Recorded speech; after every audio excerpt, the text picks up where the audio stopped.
یہ ضروری نہیں کہ جو کوئی خوبصورت ہونے ایک سیرت بھی ہو، کام کی چیز اندر ہوتی ہے۔ فتنہ انگیز سچائی سے مصلحت آمیز جھوٹ بہتر ہے۔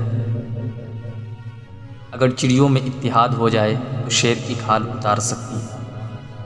کسی کو اچھے عمل سے دلی خوشی دینا ہزار سجدوں سے بہتر ہے۔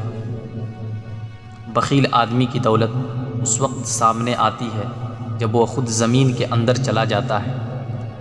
مال و دولت آسائش عمر کے لیے ہے، عمر اس لیے نہیں کہ انسان دولت ہی اکٹھا کرتا رہے۔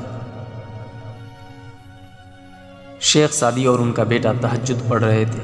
دعا کے بعد بیٹا بولا، بابا جان سب سو رہے ہیں اور ہم عبادت کر رہے ہیں۔ شیخ سعدی نے اپنے بیٹے کو کتنی خوبصورت بات کہی۔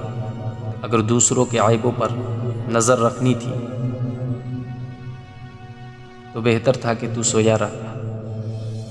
عقل مند اور بیوقوفوں میں کچھ نہ کچھ عیب ضرور ہوتا ہے، مگر عقل مند اپنے عیب کو خود دیکھتا ہے اور بیوقوفوں کا عیب دنیا دیکھتی ہے۔